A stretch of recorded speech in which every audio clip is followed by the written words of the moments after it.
Biz hansı bir məmləkətə xəbərdarlıq edən Peyğəmbər göndərdiksə, onun cah-calal içində yaşayan sakinləri ona sadəcə olaraq, biz sizinlə göndərilənləri inkar edirik, dedilər.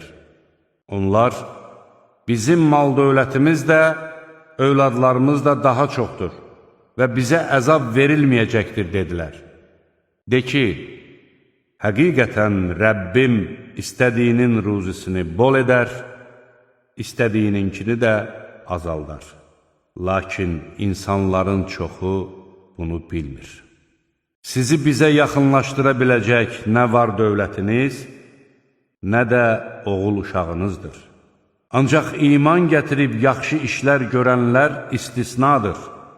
Məhz onların mükafatları etdikləri əməllərə görə qat-qat artırılacaq və onlar cənnətdəki mənzillərində asudə yaşayacaqlar.